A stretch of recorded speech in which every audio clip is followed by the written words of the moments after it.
ADHD എന്നൊരു disorder ഉണ്ട്. അപ്പൊ ഞാൻ പല രീതിയിലുള്ള കണ്ടീഷൻസ് ആണ് ഞങ്ങൾ മേളിൽ ഡിസ്കസ് ചെയ്തുകൊണ്ടിരുന്നത്, പല രീതിയിലുള്ള ആൾക്കാരെയും പല രീതിയിലുള്ള കുട്ടികളെയും. അപ്പോ ഞാൻ അദ്ദേഹത്തോട് ചോദിച്ചു, ഈ ADHD എന്ന് പറഞ്ഞ അസുഖം മാറ്റാൻ എളുപ്പമാണോ? അപ്പോ പുള്ളി എന്നോട് പറഞ്ഞു, അത് ചെറുപ്പത്തിൽ ഡയഗ്നൈസ് ചെയ്താൽ ഈസി ആയിട്ട് മാറും എന്ന് പറഞ്ഞു. 41 വയസ്സിലാണ് ഡയഗ്നൈസ് ചെയ്തത്, ഇനി മാറുമെന്ന് ചോദിച്ചു. അപ്പൊ ഞാൻ ക്ലിനിക്കലി ADHD ഡയഗ്നൈസ്ഡ് ആണ്. ഇത്രത്തോളം ഇല്ലെങ്കിലും ചില രീതിയിലുള്ള ഡിസോർഡേഴ്സ് എനിക്കുണ്ട്. നമസ്കാരം, ഞാൻ ഡോക്ടർ അരുണുമൻ, ന്യൂറോ സർജനാണ്. അടുത്ത കാലത്തായിട്ട് നമ്മുടെ മലയാളത്തിലെ അഭിമാനമായ ശ്രീ ഫഹദ് ഫാസിലിന് ADHD എന്നൊരു അസുഖം ഉണ്ടെന്ന് പറഞ്ഞ് ഡിക്ലെയർ ചെയ്തു.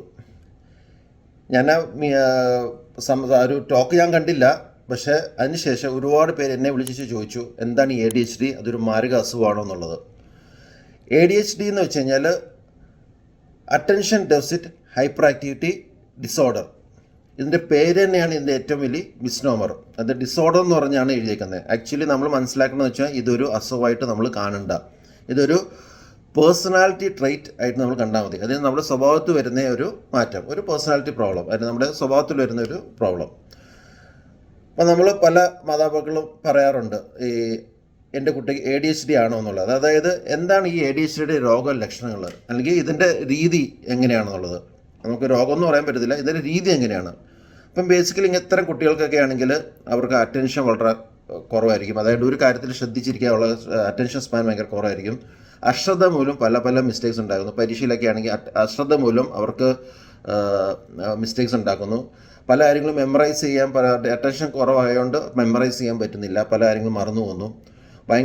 എപ്പോഴും ഭയങ്കര ആവേശമായിരിക്കും, ഭയങ്കര എക്സൈറ്റബിൾ ആയിരിക്കും, എപ്പോൾ വളരെ ടോക്കറ്റീവ് ആയിരിക്കും. അങ്ങനെ ഒരു രീതിയിൽ എന്താ വെച്ചാൽ മലയാളത്തിൽ അമ്മമാർ പറയുന്ന ഭാഷ എന്ന് വെച്ചാൽ ഭയങ്കര പിരിയിരിപ്പാണ്. എൻ്റെ മക്കൾക്ക്, മോന് അല്ലെങ്കിൽ മോൾക്ക് ഭയങ്കര പിരിയിരിപ്പാണ്. അതാണ് ഇതിൻ്റെ ഒരു രീതി.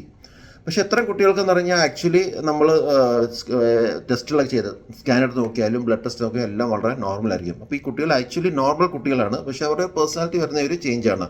അത് വളരെ കോമൺ ആണ്. നമുക്ക് സമൂഹത്തിൽ നോക്കുവാണെങ്കിൽ ഒരു 30 തൊട്ട് 40% വരെ കുട്ടികൾക്ക് വരെ ഇത് കണ്ടേക്കാം. അപ്പം നമ്മൾ ചെയ്യേണ്ടത്, ഇതൊരു പേഴ്സണാലിറ്റി പ്രോബ്ലമാണ്. നമ്മൾ ചെയ്യേണ്ടതെന്ന് വെച്ച് കഴിഞ്ഞാൽ അവരെ ക്യാരക്ടർ മോൾഡ് ചെയ്യാനുള്ളതാണ്. അവർക്ക് അറ്റൻഷൻ പ്രോബ്ലം ഉണ്ടെങ്കിൽ അറ്റൻഷൻ ഇമ്പ്രൂവ് ചെയ്യാനുള്ള എക്സസൈസുകൾ പ്രാക്ടീസ് ചെയ്യിപ്പിക്കുക, മെമ്മറൈസിങ് ടെക്നിക്സ് പ്രാക്ടീസ് ചെയ്യിപ്പിക്കുക. അവരിങ്ങനെ എപ്പോഴും ഇങ്ങനെ ഭയങ്കര എക്സൈറ്റബിൾ ആകുന്നതുകൊണ്ട് അവരുടെ മൈൻഡ് കൺട്രോളിന് വേണ്ടിയുള്ള പല രീതിയിലുള്ള എക്സസൈസ്, മെഡിറ്റേഷൻ, യോഗ പോലത്തെ കാര്യങ്ങളൊക്കെ ചെയ്യുക. റെഗുലറായിട്ട് എക്സസൈസ് ചെയ്യുന്നത് വളരെ നല്ലതാണ്. കൂടാതെ നല്ലൊരു പ്രോപ്പറായിട്ടുള്ള ബാലൻസ് ഡയറ്റും, ബേസിക്കലി അവർക്ക് നല്ലൊരു അറ്റ്മോസ്ഫിയർ ക്രിയേറ്റ് ചെയ്യുന്നതാണ് ഇതിൻ്റെ രീതി. ആവശ്യമുണ്ടെങ്കിൽ നമുക്ക് ഒരു ചൈൽഡ് സൈക്കോളജിസ്റ്റിൻ്റെ അഡ്വൈസ് തേടാം. നമുക്കൊരു ബുദ്ധിമുട്ട് പോലെ തോന്നുവാണെങ്കിൽ നമുക്കൊരു ചൈൽഡ് സൈക്കോളജിസ്റ്റിൻ്റെ അഡ്വൈസ് തേടാം. അപ്പോൾ അടുത്ത ചോദ്യം, ഇത് അഡൾട്ട്സിലാണ്, ഈ മുതിർന്നവരിൽ കാണാമോ എന്നുള്ളത്.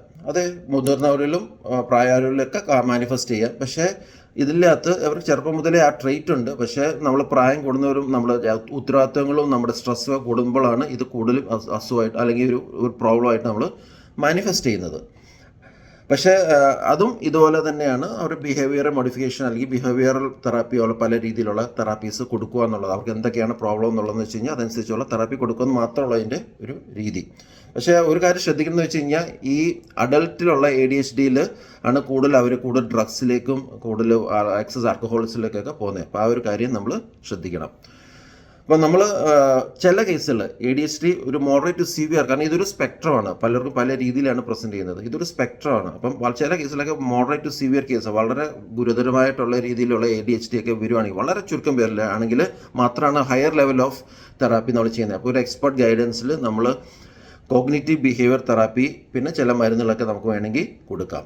അപ്പോൾ നമ്മൾ ശ്രദ്ധിക്കേണ്ട കാര്യം എന്ന് വെച്ച് കഴിഞ്ഞാൽ ADHDയെ കുറിച്ച് ഒരുപാട് റോങ് ആയിട്ടുള്ള ഇൻഫർമേഷൻസ് സോഷ്യൽ മീഡിയയിൽ സ്പ്രെഡ് ചെയ്യുന്നുണ്ട്. നമ്മൾ മനസ്സിലാക്കുക, ഇതൊരു അസുഖമായിട്ട് നമ്മൾ കാണേണ്ട, ഇതൊരു പേഴ്സണലി പ്രോബ്ലം മാത്രമാണ്. കറക്റ്റായിട്ട് അതിനെ അപ്രോച്ച് ചെയ്താൽ ഒരു പ്രശ്നമില്ലാതെ നമുക്ക് അതിനെ ഹാൻഡിൽ ചെയ്യാൻ കഴിയും. Thank you.